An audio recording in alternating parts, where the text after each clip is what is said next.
Hi, everybody. So I have the privilege of doing my patient story for you guys. I'm going to bifurcate this into two parts. One, I'm going to go super quickly, and that is where I've been up until now. And then I'm going to spend most of the time on lessons learned, because again, in the spirit of takeaways, I think that's more important. And most of you kind of know my story since it's a pretty open book. That is my daughter who helped me craft this presentation. It's a marathon, not a run, or not a sprint. And you can see I started in 2020, and I'm still here. And there's lots of things between those spots, which we'll go into in a second. But my journey really began with a phone call in November of 2020 when I was told I had a 9-centimeter tumor on my iliac bone. And after a biopsy, it was found that I had Stage 4 renal cell carcinoma, grade 3, with tons of lytic lesions up and down my spine, and this little 4-centimeter kidney tumor doing nothing to my kidney tumor, so absolutely no impact to my kidney, which I always found was interesting. It's not my first rodeo with cancer. I had prostate cancer in 2007, and I thought that was difficult.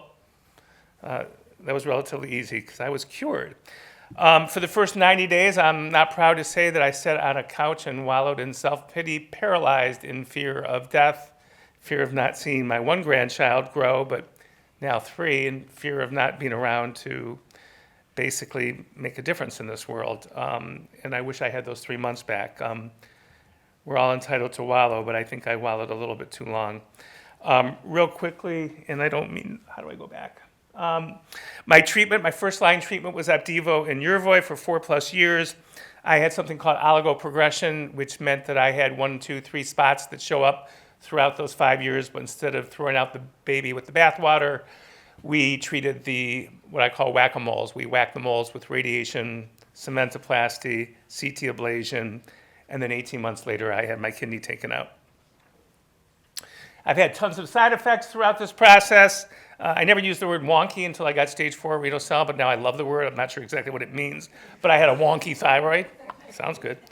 Fatigue, hip and terrible back pain, neuropathy, muscle bone joint pain, rash, and esophagitis from one of the radiations. And those are my side effects. I used to get scanned every 3 months, blood work every month.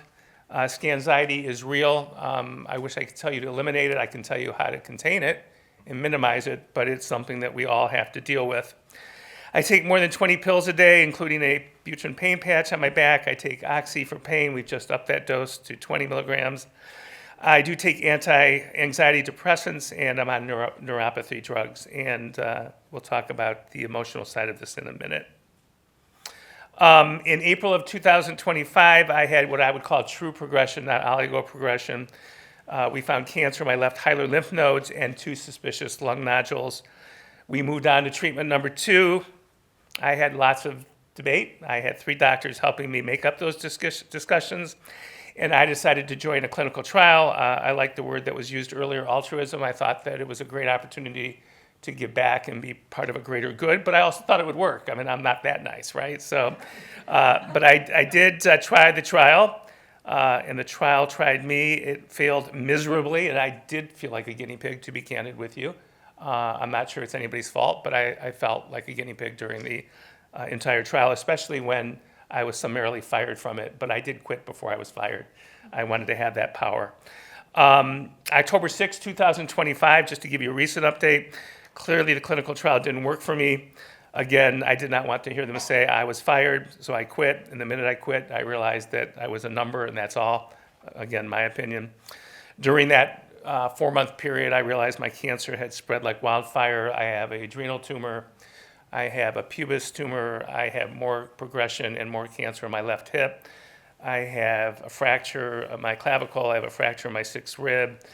I have wounds that aren't healing, and we're not in great shape right now, but we have still lots of hope because I want to live a long time.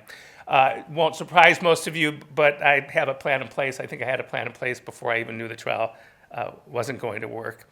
We're on to Cabo, and you can see a beautiful picture of Cabo because when you guys used to talk about Cabo, I thought we were all going to a desert island.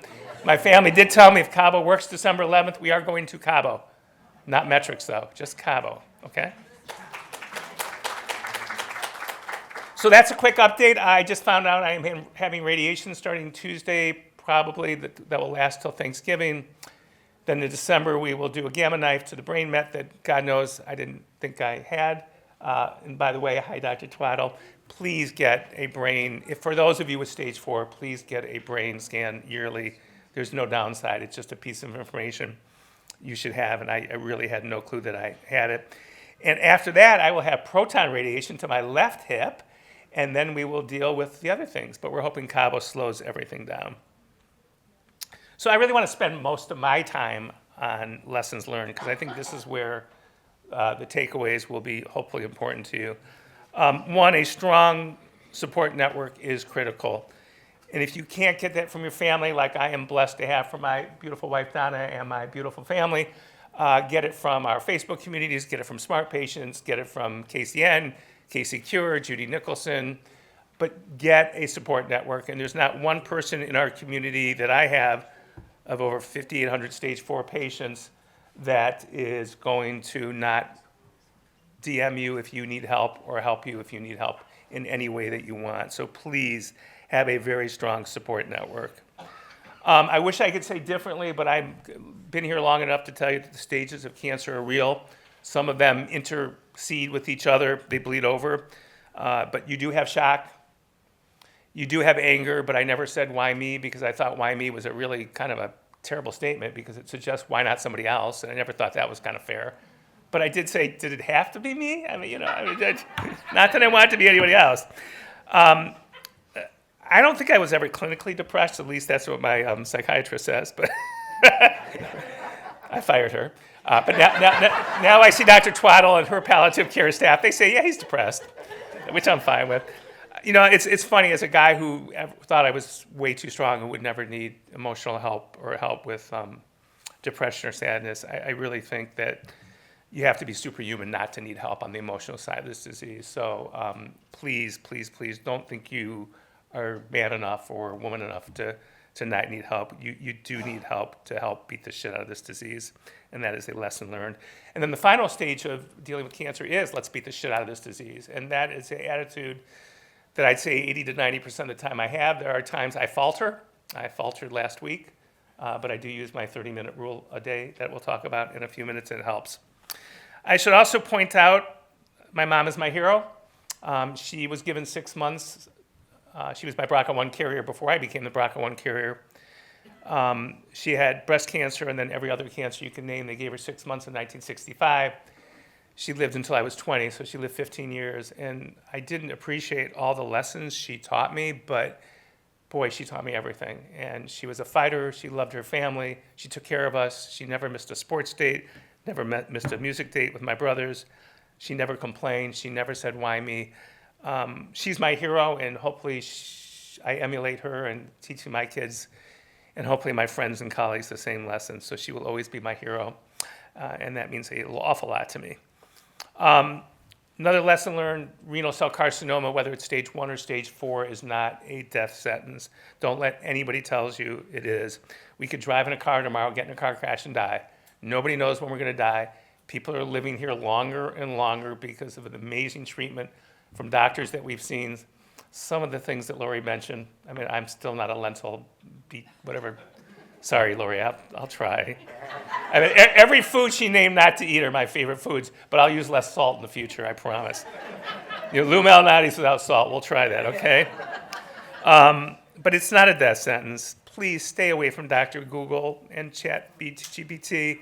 They're tools, but there's so much bad, wrong, incorrect information. I heard somebody speak about a probiotic that they're using, they get in Japan. I mean, talk to your doctors, follow the science. They're not perfect. You can do alternative medicine and things like that, but don't do it alone. Work with the medical team. They went to med school for a reason. They got their education for a reason. They don't know everything, and that's why we get second and third opinions. And by the way, just a shout out to Dr. Twaddle, that's why I see palliative care. Doctors are amazing at treating cancer. They're not necessarily experts at treating side effects, nutrition, pain management, psychological issues, because God knows I'm crazy. This is why I see palliative care. Focus instead on some amazing things that are out there. The Judy Nicholson Foundation website, the Judy Nicholson YouTube channel, the Kidney Cancer Association website's excellent, especially for new patients. The NCCN guidelines for patients' renal cell is one of the best documents out there. It is in the featured posts on my stage 4 community. And then focus on journals and articles and doctor opinions from large, big city academic setting hospitals with RCC expertise. Those are the places you should be focusing on. Please don't focus on the internet or get your diagnosis from ChatGPT. It's just, there's too many things that go wrong there, and I've seen it. The other thing is focus on what we control, and what we control is our mindset. There's not a lot of things we focus on with this disease. We can't focus on not getting progression. We can focus on food to some extent, me to a much lesser extent than you, because I'm a stubborn person. But we really can focus on how our mind views this disease, and the silver lining that we have that other healthy people don't have, that we appreciate things a little bit more, because every day that we wake up is an actual blessing. There's a lot to do, right? I mean, adjusting to the new norm, a new quality of life. 4 months ago, I was playing tennis 6 hours a week. Today, I have a handicap card and can barely walk to a car.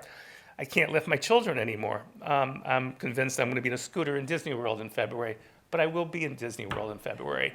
That's the adjustment. And my only point is, for me, talk about a sick man, watching the Cleveland Browns play football, eating a piece of deep dish pizza with all the salt that I can muster is quality of life. I mean, quality of life is something we all can find, but you have to understand it changes, and it's going to change. But it doesn't mean it gets worse or better. You just have to acknowledge that we have to constantly redefine what quality of life means.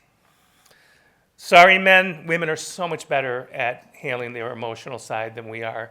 Again, we have been trained to tough it out, not talk to palliative care or doctors when things go wrong, to basically not get meds or pain meds or seek help when we need it. We are probably more likely to have mental issues with this disease than women because we don't acknowledge our feelings. And one of the messages that I try to convey to a lot of people is, men, we've got to basically acknowledge that this is tough shit to deal with. And if we are, it's not fair to our caregivers, who are mostly women, not all the time, that we put the burden on them to basically handle not only their emotional issues with this disease, but our emotional issues with this disease. So we need to do it. Another huge message is no sitting on the sidelines. We have to be our best advocate, or have our caregivers be amazing advocates. You cannot allow the doctors solely to dictate your treatment plan. You have to be part of your treatment plan. In order to be part of your treatment plan, you have to be immersed in the subject. You don't have to understand everything that was said today, but again, you need to understand the differences of what is your stage, what is your grade, what type of cancer do you have? Are you getting second and third opinions? Are you taking an active role? And people will say to me, but I trust my doctor. I don't care. You heard Dr. Stadler say, and I hear MD Anderson doctors say all the time, they never, ever question getting a second or third opinion. I have 3 go-to doctors that I see for every major decision that affects my life. And I'm extremely comfortable with that, and I may even go to a 4th. But do not sit on the sidelines, and do not let your patient sit on the sidelines trying to deal with this disease. You must have a marathon and not a sprint mentality. I am a sprinter. I've always wanted to be a sprinter. I like to run quick and get there and get finished and move on to the next thing. It has been a very difficult lesson for me to learn that this is a marathon, and there are twists and turns and ups and downs. I've been in holes I wouldn't want to get out of if I didn't have to, but I forced myself to. You just have to have that type of mentality. Excuse me. You have to have hope and attitude or correlational outcomes. I said this as a patient, but to hear doctors and to hear palliative care will tell you, hey, hope and attitude are correlational to overall survival and living this life with this disease. That was music to my ears, because as a patient, you want to say it, right? Because you want to hope it's true.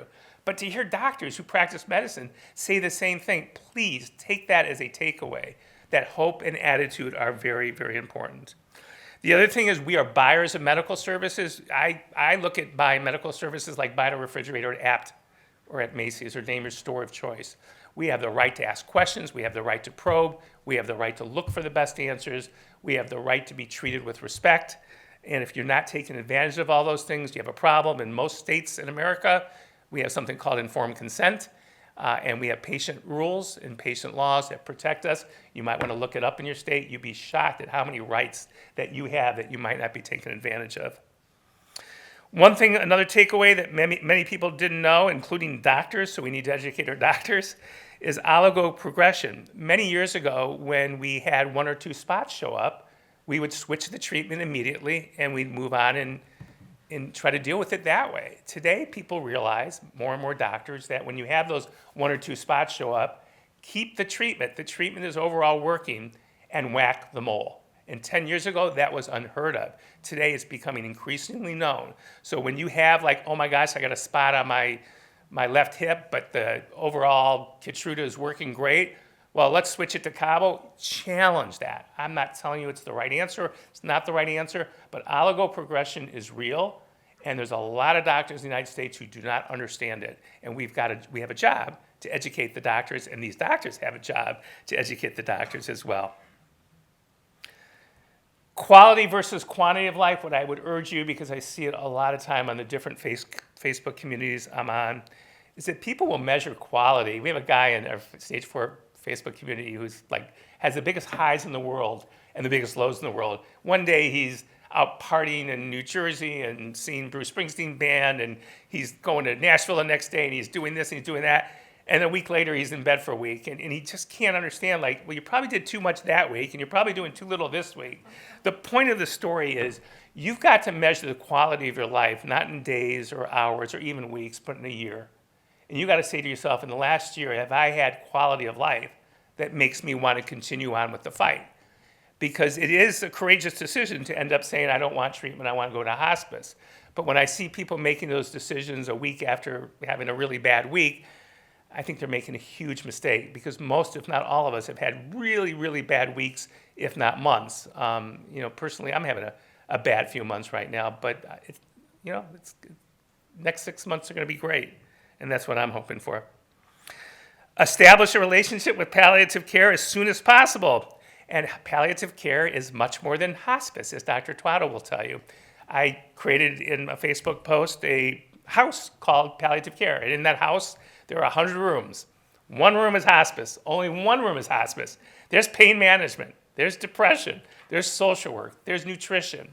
There's make Joel laugh a day rule, because I make them laugh a lot. So the whole point is, if you're not taking advantage of palliative care at stage 4 for sure, but even earlier stages, it is a service offered at most hospitals.